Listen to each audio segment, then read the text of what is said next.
आज का हमारा टॉपिक है प्रॉपर्टीज ऑफ फील्ड। पिछली वीडियो में हमने एडिशन प्रॉपर्टी ऑफ फील्ड को देखा था। इस वीडियो में हम फील्ड की मल्टीप्लिकेशन के प्रॉपर्टीज को देखेंगे। तो पहली प्रॉपर्टी है closure property. For any A B belongs to F, A into B belongs to F. सबसे पहली प्रॉपर्टी कोलायर प्रॉपर्टी है।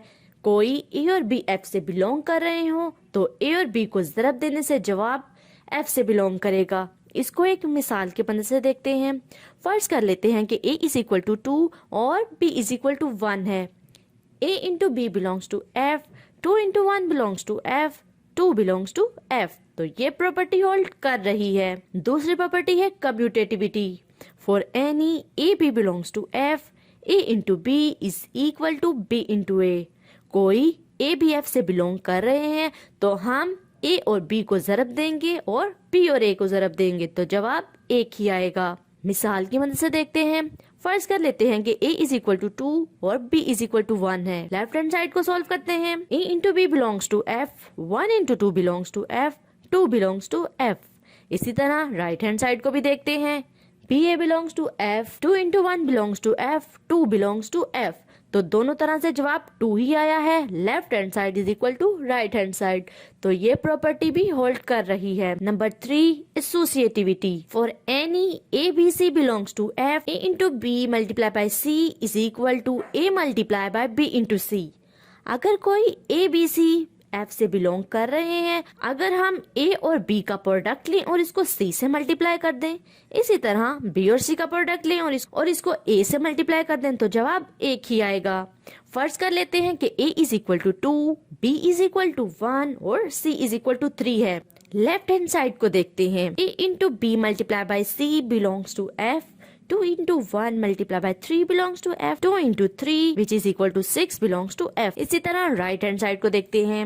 a into b multiplied by c belongs to f, 2 multiplied by 1 into 3 belongs to f। 3 को 1 से multiply करने से 3 ही आएगा और 3 को 2 से मल्टीप्लाई करने से जवाब 6 आएगा। 6 belongs to f। तो आप देख सकते हैं कि दोनों तरह से जवाब 6 ही आया है। तो left hand side is equal to right hand side. ये प्रॉपर्टी भी होल्ड कर रही है। अगली प्रॉपर्टी है existence of identity. For any a belongs to f, there exists 1 belong to f such that a into 1 is equal to 1 into a is equal to a।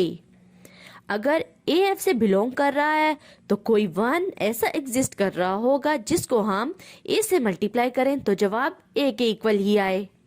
फर्ज कर लेते हैं कि a इज इक्वल टू 2 है।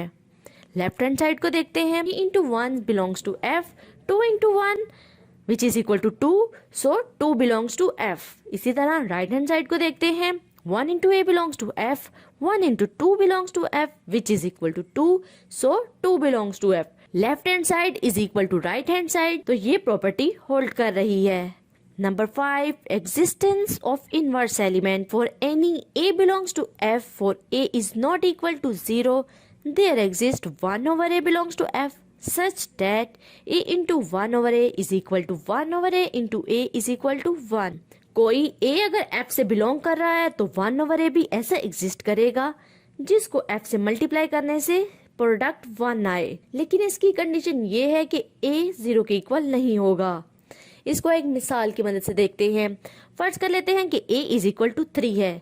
Left hand side को देखते हैं। a into 1 over a belongs to f, 3 into 1 over 3 belongs to f। 3 से कैंसिल हो जाएगा जिससे जवाब 1 आएगा।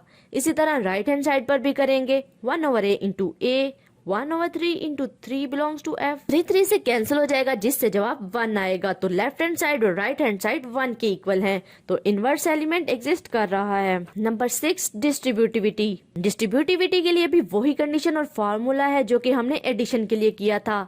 उम्मीद है कि आपको इन प्रॉपर्टीज की समझ आ गई होगी। फिर मिलते हैं अगले लेक्चर में। तब तक के लिए अल्लाह हाफिज।